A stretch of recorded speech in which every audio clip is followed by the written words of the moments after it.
When you feel like quitting, remember all of those who said you'd fail. When you feel like giving up, remember why you started. Hello friends, अभी तक हम लोगों ने जितनी भी lines बनाई हैं वो सारी लाइंस बनाई है पॉजिटिव और नेगेटिव। आज मैं आप लोगों को इंटरोगेटिव की एक ऐसी लाइंस बताने वाला हूं। इस तरीके की लाइंस इंग्लिश स्पीकिंग के अंदर बहुत ज्यादा बोली जाती हैं और इस टॉपिक का नाम है जो हम लोग आज डिस्कस करने वाले हैं, हाउ लॉन्ग। हाउ लॉन्ग लगता है जब किसी भी लाइन के अंदर आ जाएगा कब से। जैसे तुम यहाँ कब से आ रहे हो, तुम वीडियो कब से बना रहे हो, वह इंग्लिश स्पीकिंग कब से सीख रही है। इस तरीके की जितनी भी लाइंस हैं वो सारी लाइंस बनेंगी हाउ लॉन्ग से।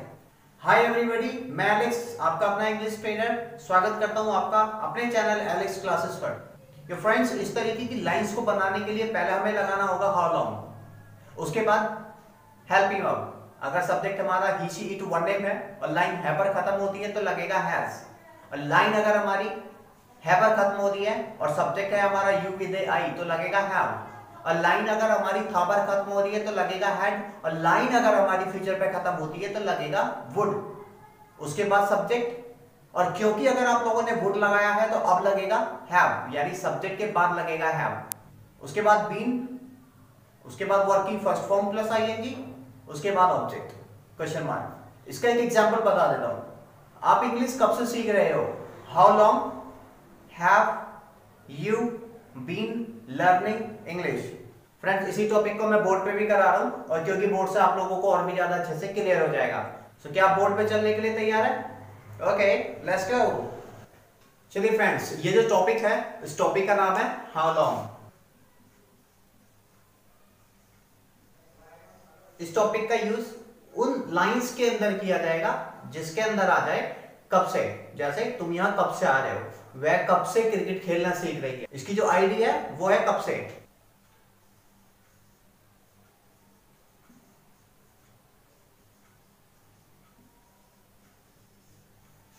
फ्रेंड्स, इन लाइंस को बनाने के लिए पहले हमें चाहिए हाउ लॉन्ग।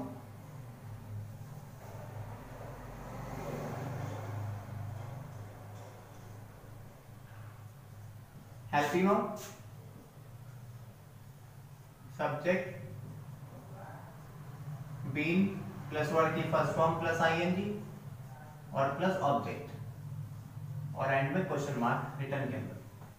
सो फ्रेंड्स, पहले लगेगा हाउ लॉन्ग, जिस लाइंस के अंदर आ जाएगा कब से, पहले लगेगा हाउ लॉन्ग। उसके बाद है हेल्पिंग ऑफ। इसके अंदर जो हेल्पिंग ऑफ यूज होंगी वो होंगी हैज या हैव या हैड या वुड हैव। अगर लाइन हमारी ही शी इट वन नेम पे खत्म होती है तो लगेगा हैज।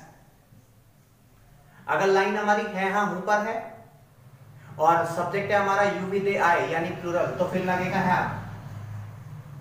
और अगर लाइन हमारी था पे खत्म होती है तो सिर्फ लगेगा हैड, और लाइन अगर हमारी फ्यूचर पे खत्म होती है तो फिर लगेगा वुड। क्योंकि वुड यहां पर इसलिए लग रहा है जब किसी भी लाइन के अंदर तुक्का मारा जाता है तो वहां पे लगता है वुड, और ये सारी वही लाइन है जहां पे तुक्का मारा जाएगा। जैसे वह कब से इंग्लिश बोलना सीख रही है, सो उसको पता नहीं है कब से, लेकिन एक मतलब फिक्स टाइम नहीं है। जिस लाइंस के अंदर फिक्स टाइम नहीं आ जाएगा फ्यूचर को लेकर के, जिन लाइंस के अंदर तुक्का मारा जाएगा वो सारी लाइंस बनेंगी वुड से। सो पहले हाउ लॉन्ग, उसके बाद इनमें से कुछ भी एक, फिर उसके बाद सब्जेक्ट। सब्जेक्ट आप लोगों को पता ही है, he she it one name you with two names. उसके बाद बीन लगेगा सभी के साथ, फिर वर्ड की फर्स्ट फॉर्म के साथ आईएनजी जिसको आप लोग V4 भी बोल सकते हो। उसके बाद object, then your question mark. एक एग्जांपल लेता हूं और वहां से ज्यादा अच्छे से क्लियर हो जाएगा। आपने स्कूल जाना कब से स्टार्ट किया है? कब से के लिए पहले लगा हाउ लॉन्ग।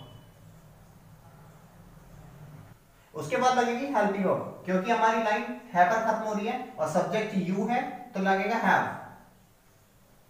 और फिर you been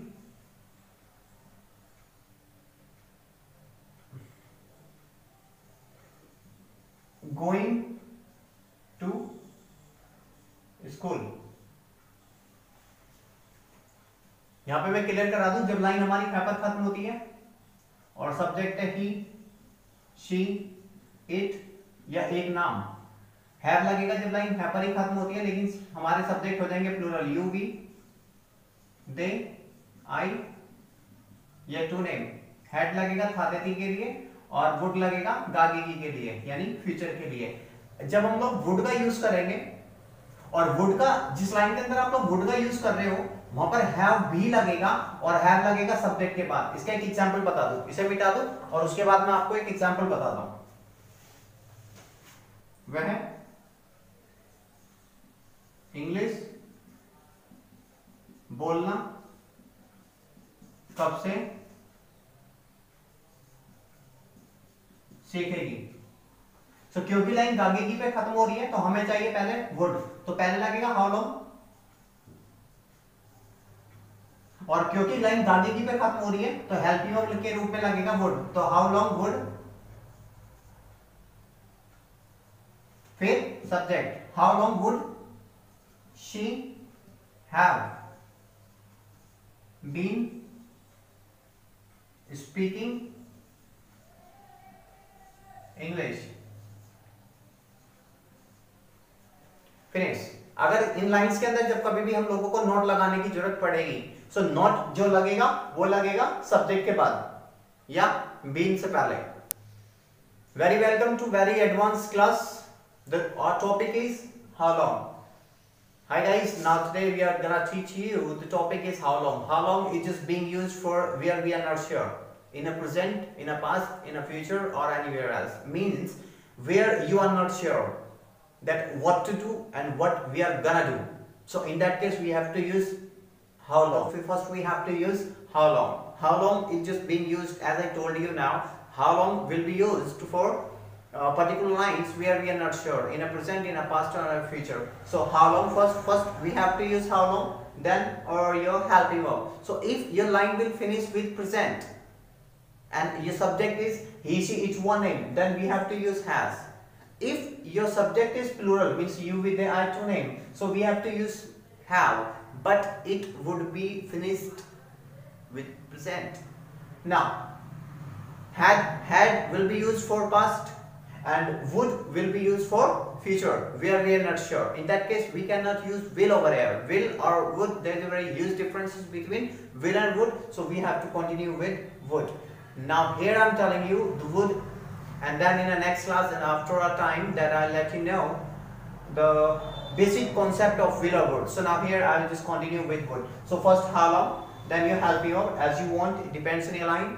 Then your subject, as you know, he, she, one name, you get two names, means doer which is working over there, so which is called subject, continue with that. Then been, but if you are using would, if you used would, then you have to use have after subject. But if you used has, have, had, then no need to use have because it is the part of the same. Been, first form of the verb, ing, then your object. Just for example, how long would she have been speaking English.